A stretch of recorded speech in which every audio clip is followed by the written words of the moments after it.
Sejam bem-vindos, começa agora mais um Jogo Económico. A partir de agora pode seguir-nos nas redes sociais ou no site do Jornal Económico, mas também na Bola TV. Use o hashtag Jogo Económico para comentar os temas que vamos ter em debate.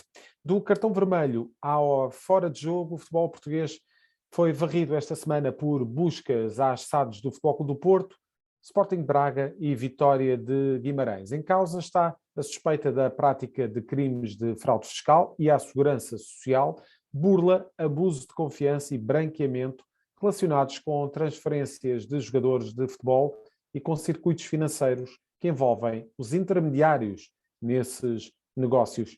Este será o tema da primeira parte do programa. Após o intervalo, vamos falar da Rugby Tens Championship, a nova Liga Mundial de Rugby, que irá ser lançada em Portugal este fim de semana e que mostra como o modelo de liga fechada, afinal, pode mesmo funcionar.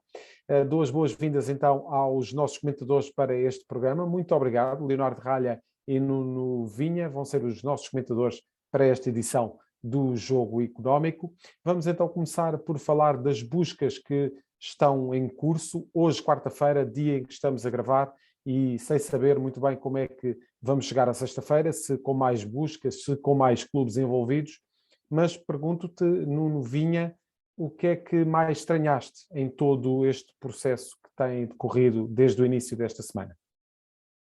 Boa tarde mais uma vez. Eu antes de chegar aos pormenores que de facto estarão na posse dos investigadores e do juiz Carlos Alexandre, etc., a primeira coisa que eu destacaria aqui, em primeiro lugar, eu sei que é um bocadinho chover no molhado, mas é a lentidão com que todas estas coisas se passam, esse processo. Ou seja, este acordo foi assinado em dezembro de 2015 e nós estamos a chegar a dezembro, quase a dezembro de 2021, 6 anos depois. 6 anos. E estamos eu estou a falar do acordo no que diz respeito aos direitos de transmissão televisiva dos jogos do Futebol Clube do Porto. Estou-me a referir essencialmente a esses, porque são esses os pormenores que saem neste momento, ou pelo menos que li com mais atenção.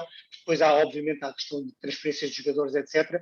Agora, eu não sei se vejo aqui alguma estranheza na medida em que, sim, são vários os clubes que estão a ser investigados por isso. A justiça portuguesa parece estar atenta a este género de movimentações, a este género de acordos, a este género de negócios. Parece ter, desde há muitos anos, informação detalhada sobre aquilo que se passa na vida dos clubes, desde escolhas de árbitros, desde influenciar árbitros, desde homens colocados no Ministério Público, pessoas colocadas em posições de influência nas entidades desportivas que organizam as competições.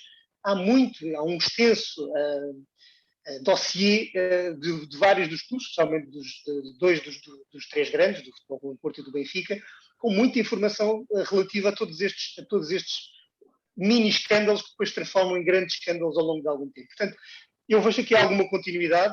Acho que noto um bocadinho a estranheza no que diz respeito a este negócio que deveria ter sido, ou deve ter sido escrutinado na altura de ter surgido agora. Não sei se entretanto, conseguiram fazer com que alguma das pessoas envolvidas neste negócio viesse não digo dar a cara, mas pelo menos testemunhar, eventualmente ao abrigo de algum acordo que possa ter existido já para prestar informação pública. Não sei se tem a ver com a informação que foi divulgada em alguns dos vários leaks que surgiram, de Rui Pinto, etc., mas acho que é importante essa limpeza. Eu acho que do ponto de vista do adepto é importante esta limpeza. É claro que isto nem sempre tem a ver com transferências de jogadores, tem a ver com acordos financeiros e de direitos televisivos, etc., com entidades de muito grande peso em Portugal, como é o caso da Mel, e, portanto, tem muito pouco a ver com o desporto em algum ponto, de alguma maneira, mas que criam o contexto para que um clube consiga ter condições para contratar e condições para reforçar a sua equipa, que possivelmente não deveria ter acesso em condições legais, normais e legítimas.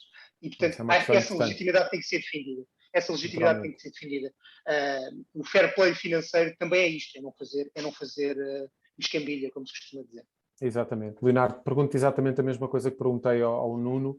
No meio disto tudo e com buscas que se realizaram em julho, inclusivamente com a detenção do anterior presidente do Benfica, e agora voltamos em novembro a ter buscas na esfera da mesma operação, a Operação Cartão Vermelho, isto relativamente à Futebol Clube do Porto SAD, depois a Operação fora de jogo no que diz respeito ao Sporting de Braga e ao Vitória de Guimarães. Pergunto exatamente a mesma coisa, Leonardo. O que é que mais estranhas em todo este processo? Infelizmente estranho pouca coisa. Há muito tempo que há muitos negócios em torno do futebol português, cujo racional não é muito fácil de entender. Não é muito fácil de entender porque é que certos ativos são valorizados num valor X. Não é muito fácil entender porque é que certos intermediários são necessários e porque é que são tão bem remunerados, porque, pelo menos é anunciado e é anunciado oficialmente que são tão bem remunerados pela intervenção que tiveram, que nem sempre é muito fácil de entender. Há uma certa transversalidade entre alguns desses agentes que se mexem bem em qualquer um dos principais clubes portugueses e também nos clubes portugueses, chamemos-lhe assim, de classe média, aqueles que têm já alguma capacidade para movimentar negócios bastante chorudos. Portanto, infelizmente, sem estarmos de posse de todos os dados, estando a gravar na quarta-feira, não há nada que me surpreenda assim tanto. Acho que concordo com o Nuno que é lamentável que estejamos agora a ver investigações a factos ocorridos há muitos anos, mas aqui prefiro ver o copo meio cheio e achar que é muito bom, é positivo, que estejam a ser investigados. Certamente a justiça poderá provar algumas coisas e poderá considerar que é tudo perfeitamente lícito e perfeitamente legal em relação a outras. Mas é bom que esteja a acontecer. Espero também, e espero não parecer ingênuo ao dizer isto, espero que algumas destas buscas que têm sido feitas nos últimos tempos não sejam o tipo de buscas em que, quando se chega, já alguns indícios terão desaparecido. Nuno, estavas já agora, é aqui uma coisa, sim, eu espero que não tenha transparecido da minha intervenção, porque eu estou, de alguma forma, desiludido com o que está a passar. Curiosamente, concordo perfeitamente com o Leonardo, investigue-se, veja-se tudo. Acho que há uma possibilidade de que algumas destas ocorrências eventualmente até prescrevam quando chega à altura de estarem completamente investigadas e completamente apurado. Espero que todas as regras desta vez da investigação tenham sido cumpridas, porque nós já vimos anteriormente regras e atropelos àquilo que é o processo, ao legítimo decorrer dos processos, que depois são invocados pelos juízes de instrução ou por instâncias de recurso, que acabam por matar estes assuntos quase à nascença. Portanto, fica o escândalo, mas não fica a punição. Espero que tudo corra desta vez como deve ser, mas concordo com o Leonardo que sim, é preciso que se investigue, sim. Concordo com o Leonardo também quando ele diz que não percebe como é que alguns ativos são valorizados de certa maneira. É verdade, houve uma vez uma pessoa com quem eu falei ligado a um destes fundos, neste caso era um fundo de investimento em passos de jogadores, que dizia que isto parecia o negócio das obras de arte. Ou seja, é aquilo que uma entidade diz que vale aquele quadro. São 3 riscos numa tela, mas se uma entidade como o Christie disser que vale 50 milhões, é isso que vale. E eu lembro-me perfeitamente que durante algum tempo os jogadores de futebol eram valorizados, passavam do Vitória de Setúbal para o Futebol Clube do Porto, passavam de valer 300 mil euros num programa de transferência para 18 milhões numa transferência para o Lyon. E, portanto, o que é que acontece? Essa valorização, curiosamente, acaba por ser fixada num valor que é passado à CMVM portuguesa. E, portanto, é o único momento em que esse valor é inscrito nas contas do que quer que seja, e mais tarde, quando nós formos ver os relatórios e contas de alguns clubes grandes, depois podemos ver como é que foi feita essa operação, e essa operação geralmente não foi feita por esse valor, e, portanto, o que foi feito aqui foi criar dinheiro onde ele não existia. E, portanto, isso é um ponto que é preciso ter em conta, porque o Leonardo tem toda a razão, não se percebe como é que é feita essa valorização. E não venham com o transfer market, porque aquilo que faz o valor de um jogador ou de um ativo é o preço pelo qual ele é vendido ou transferido, ou pelo menos em que é anunciada a sua venda. Leonardo, e de facto o Nuno tocou aqui também num ponto interessante. Eu ouvi a reação do presidente da Liga Portugal, da Liga de Clubes, Pedro Proença, dizer aquilo que já tinha dito em julho. Portanto, a reação do Pedro Proença relativamente a estas buscas que aconteceram na SAD do Futebol Clube do Porto no início desta semana. O que ele disse basicamente é que seria necessário que se investigasse com celeridade.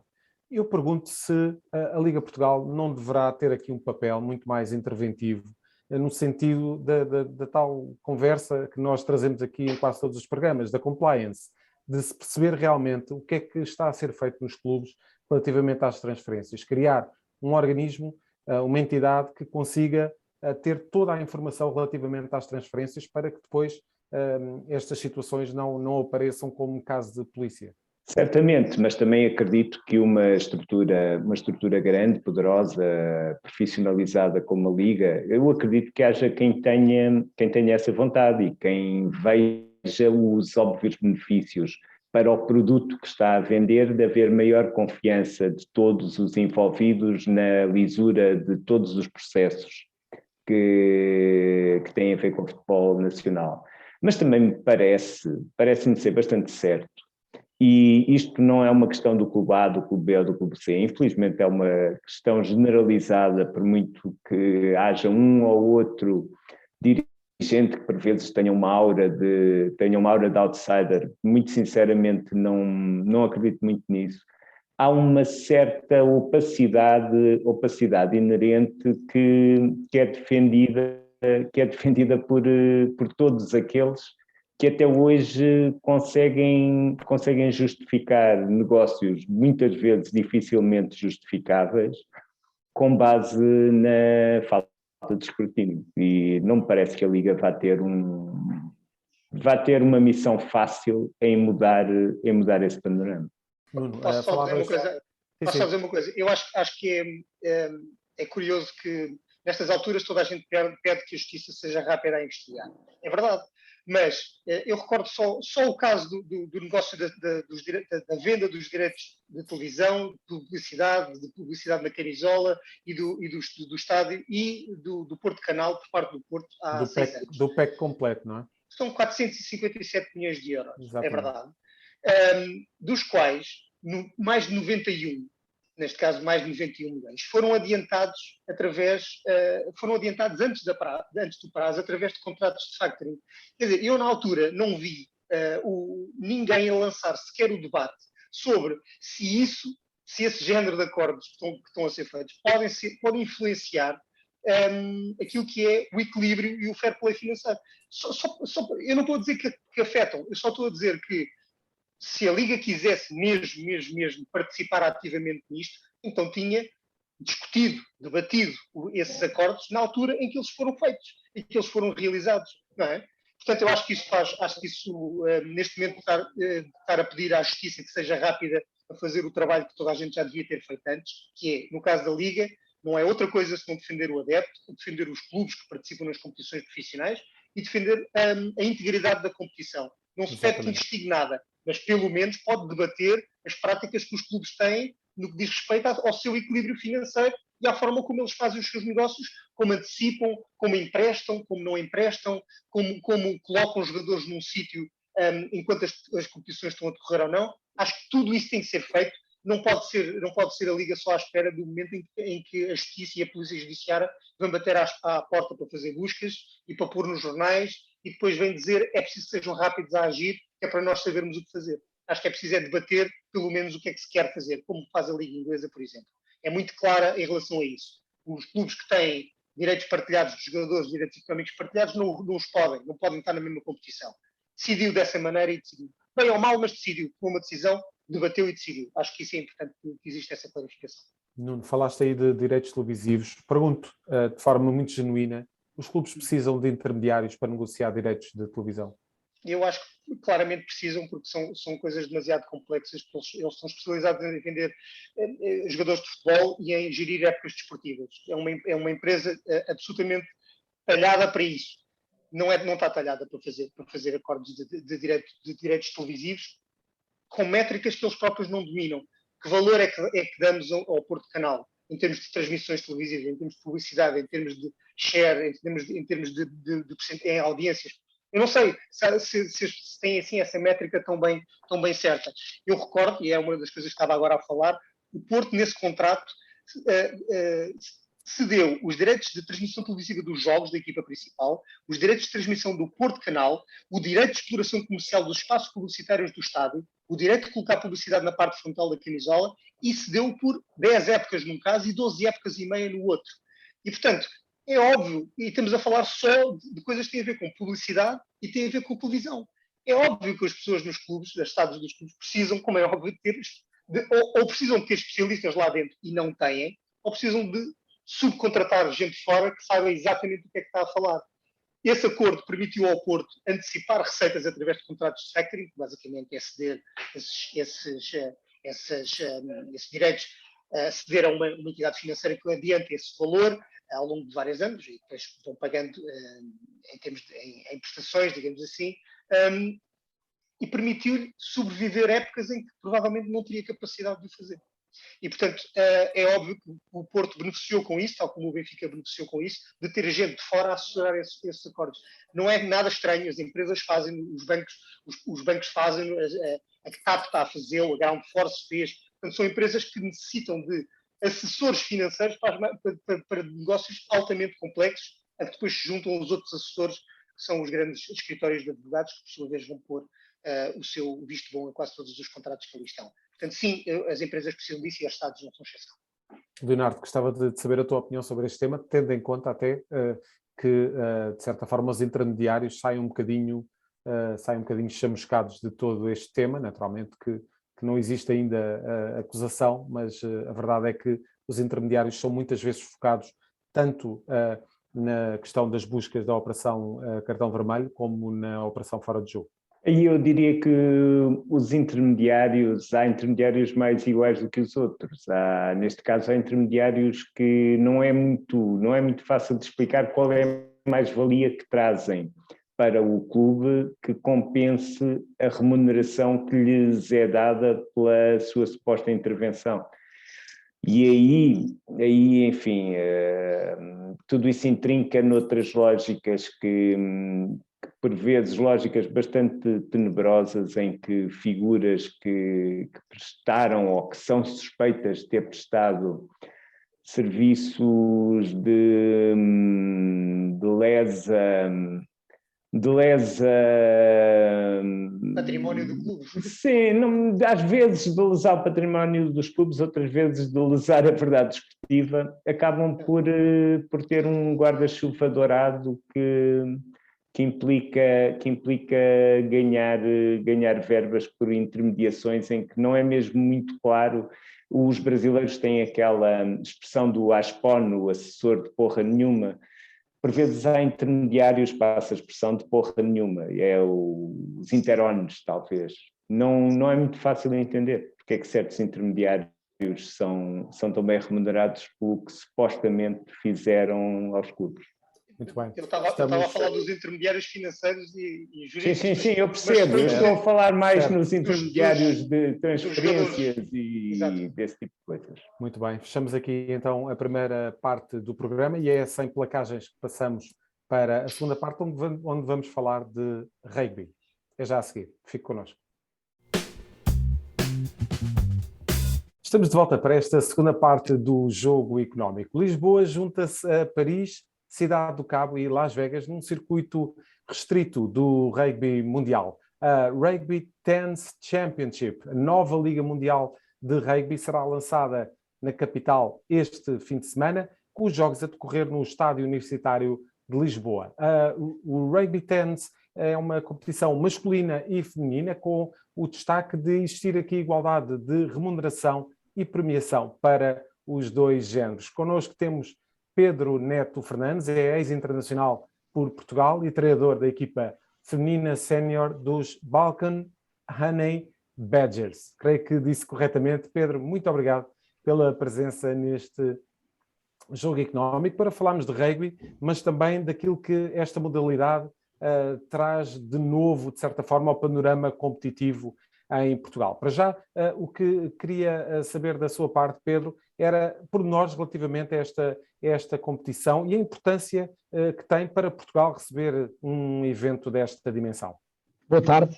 É um evento extremamente inovador, porque aquilo que o evento procura e os conceitos que sustentam esta competição são mais só do que própria competição desportiva, são muito mais do que isso. Começou já por dizer, e bem, que tem a ver com a igualdade de género. E a igualdade de género não se prende só com a questão da remuneração, mas sim na forma como toda a competição está montada e até na própria funcionamento que para todos nós, para todos os treinadores que estão aqui do mundo inteiro e jogadores do mundo inteiro, também funciona como novidade, porque o rugby, sem dúvida, que apesar do rugby feminino estar realmente a crescer e também já é uma modalidade olímpica, a realidade é que o rugby estava muito conotado como um jogo, e é conotado como um jogo muito masculino. E a verdade é que os desafios que nos foram postos, jogadores, jogadoras e treinadores, por parte da organização e das pessoas que estão a montar este evento, foi de que, por exemplo, a nossa primeira sessão de treino foi feita em conjunto, homens e mulheres todos misturados, e realmente é interessante porque a igualdade de género que eles estão a querer defender e impor prende-se muito com o conceito de sermos capazes de nos compreender uns aos outros. Eu, por exemplo, que joguei a vida toda sempre num ambiente de homens, completamente imune à presença de mulheres no que toca à competição e ao jogar e ao treinar. A realidade é que eles defendem que através do desporto e do rugby vai ser possível compreendermos melhor e ao fim e ao cabo ser aquilo que a igualdade de género defende, que é a capacidade de nos compreendermos dentro das diferenças que evidentemente temos os homens das mulheres. De maneira que a competição está montada com uma equipa profissional de homens, uma equipa foram selecionados num draft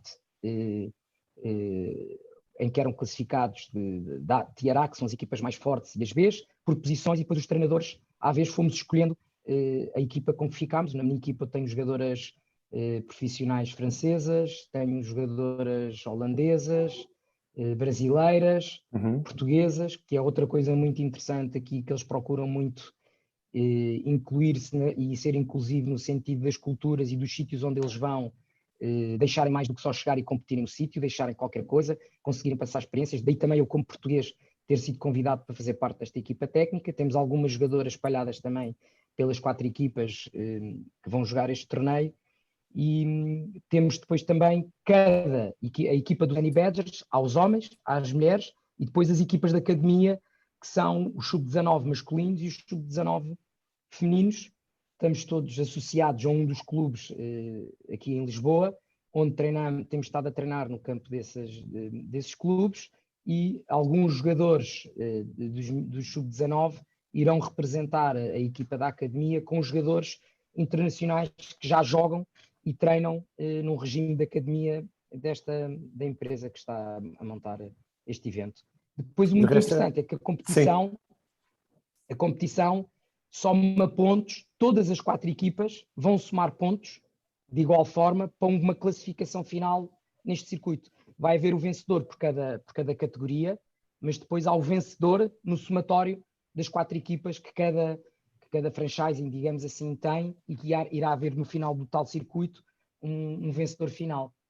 E o que é que a organização desta competição, enfim, numa altura destas que é de facto muito sensível relativamente à organização de eventos com tantos atletas, e é preciso não esquecer que vamos ter atletas masculinos e femininos dos Estados Unidos, África do Sul, Irlanda, Canadá, Quénia, Nova Zelândia, França, Portugal, naturalmente, Brasil, Rússia, outros tantos países estarão em Portugal. Qual é a importância de Lisboa receber de facto um evento destes numa altura que é, como dizia há pouco, tão sensível, receber e organizar eventos com esta dimensão? Aquilo que eu sinto imenso é que é extremamente desafiante, com certeza, para a organização conseguir trazer esta gente toda, por um lado, de todo o mundo, para vir a Lisboa num mega evento de rugby. É realmente, tem que ter sido um desafio grande, está a ser um desafio muito grande para todos nós, porque diariamente estamos a ser postos desafios e tentarmos adaptar para que um evento que realmente é piloto, que é a primeira vez que está a acontecer, todos os dias nós estamos a querer nos adaptar àquilo que é. Foram as equipas que foram chegando, de sítios diferentes, aliás, os jogadores foram chegando, e sem dúvida nenhuma que há de ter sido um tempo como este muito desafiante, e está a ser para a organização montar esta competição. Quanto ao rugby português, acho que temos muito a ganhar com a presença de tanta gente com tanto conhecimento e tanta qualidade. ter um evento deste. Já fazia algum tempo que, não me recordo da última vez que a gente tenha tido eventos com esta magnitude, de maneira que para o desporto, para o rugby e para o país é muito bom que as pessoas que eles identificam Lisboa e Portugal como um destino importante na estratégia desta empresa. São seguramente boas notícias. Alargo esta conversa aos nossos comentadores, Leonardo. Começo por te perguntar, de facto, esta importância, a importância que confere à organização de eventos desportivos. Enfim, já aqui noutros programas falámos do turismo desportivo e da capacidade que Portugal tem também de organizar grandes eventos e eventos, de facto, de grande escala com muitos atletas.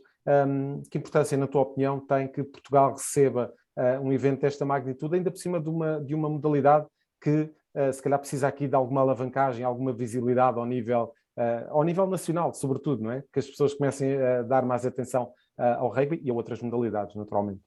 Sim, ao nível nacional concordo contigo, mas em vários mercados importantes e que são ligados ao turismo português, como o mercado britânico, o mercado francês também, o rugby é uma atividade muito forte e que gera muitos milhões, popular. Não é, Leonardo?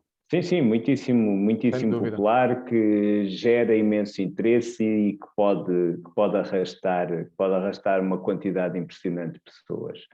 Eu, pegando no que tu disseste, acho que especialmente importante, tendo em conta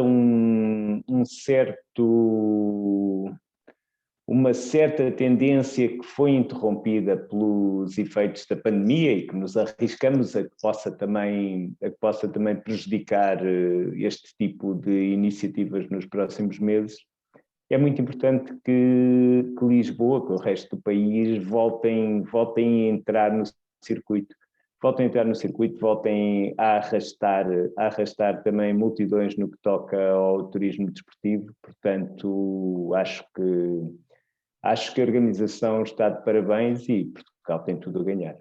Nuno, já conversámos, enfim, vou aqui revelar uma conversa privada que tivemos no início da semana e na preparação deste programa. O Nuno teve ali alguma experiência ao nível da prática de rugby, ali numa fase muito precoce da sua vida académica.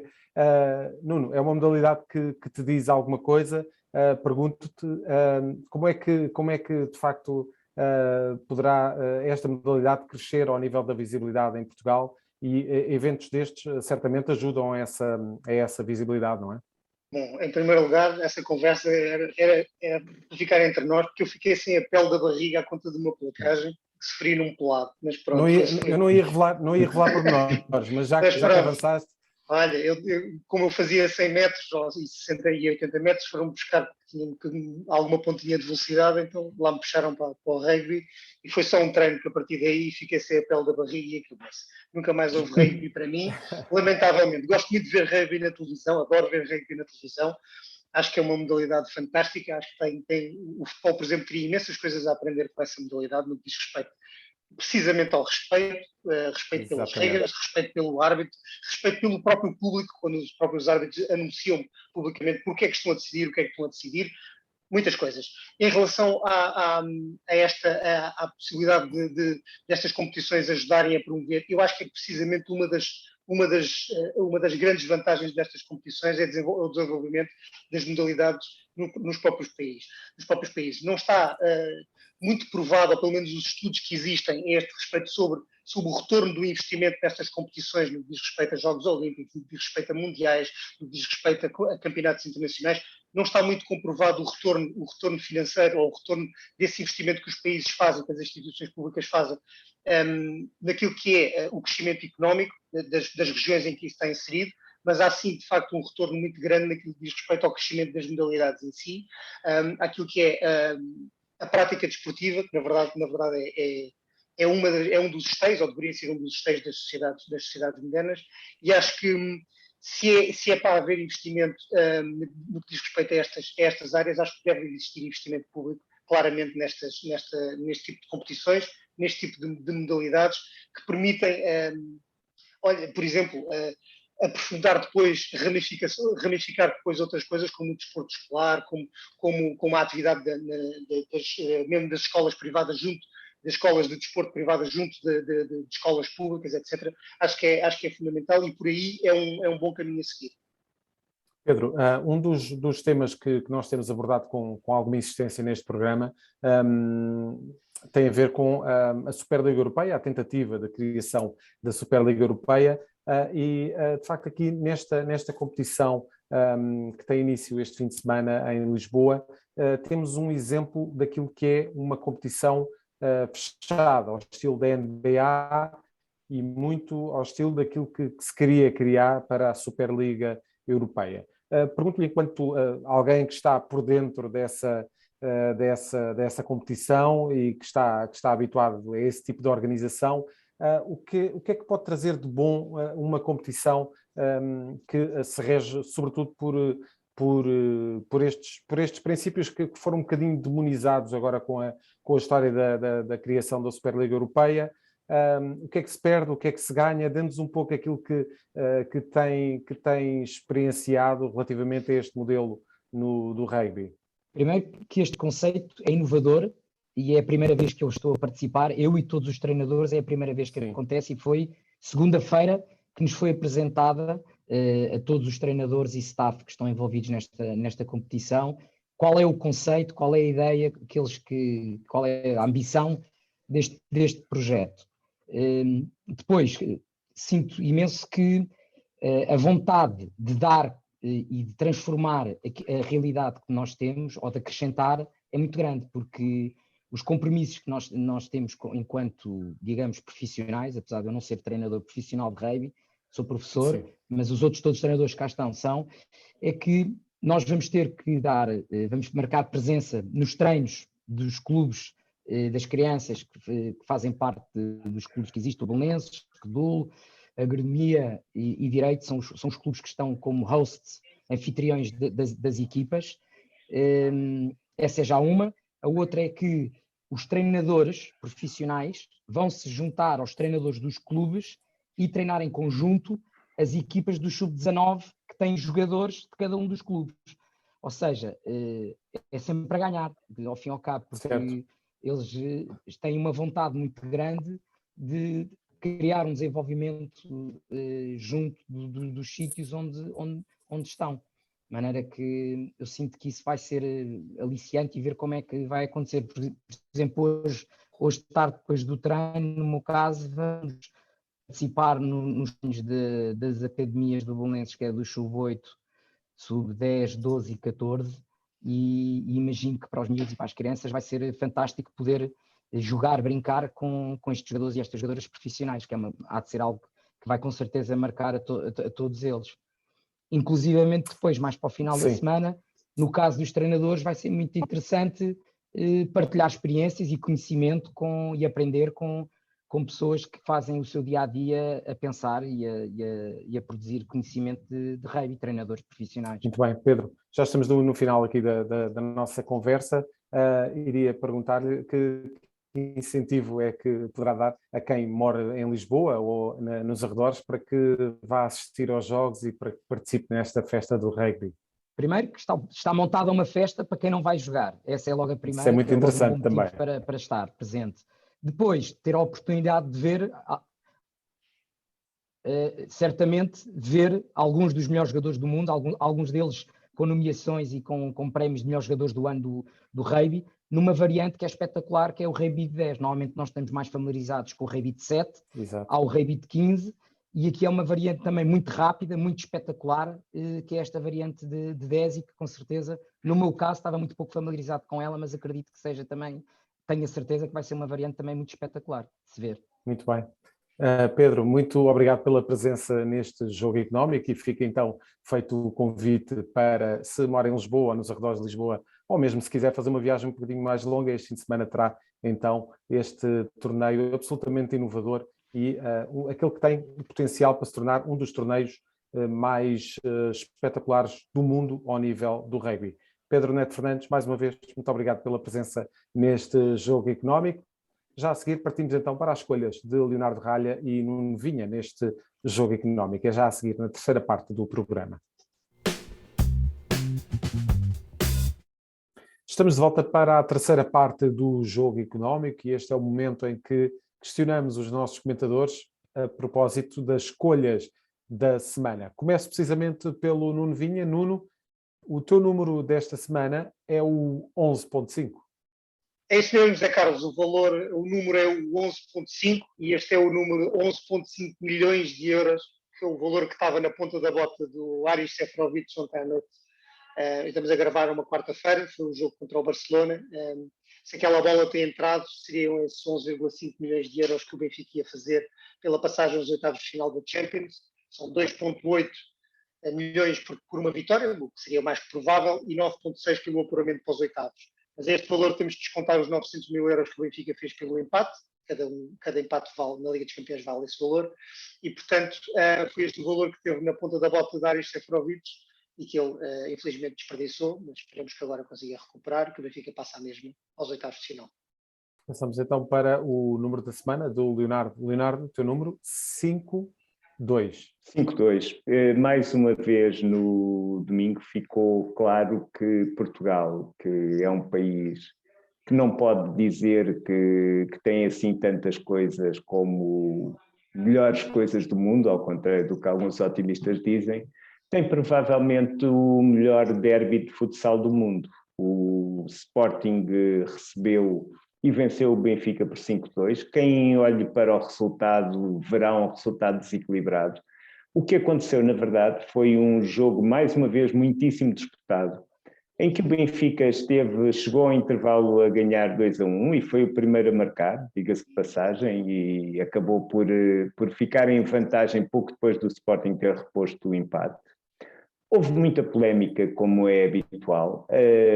Há comunicados de um e de outro clube a queixarem-se de arbitragem, do público, de toda uma série de fenómenos um bocado paralelos ao que foi jogado naquele campo. Mas o certo é que tivemos alguns dos melhores jogadores mundiais novamente a fazer espetáculo num recinto português.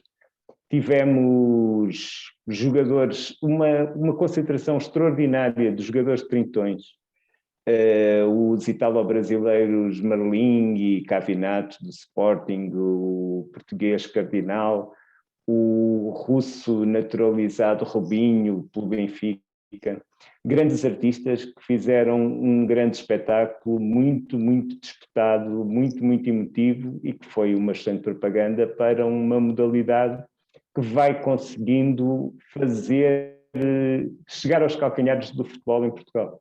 Leonardo, 50 segundos para o teu protagonista, Jorge Jesus. É muito rápido. Jorge Jesus é um excelente treinador, um treinador experiente, um treinador que sabe o que está a fazer. Infelizmente, Jorge Jesus, quando fala, nem sempre honra o Jorge Jesus, bom treinador.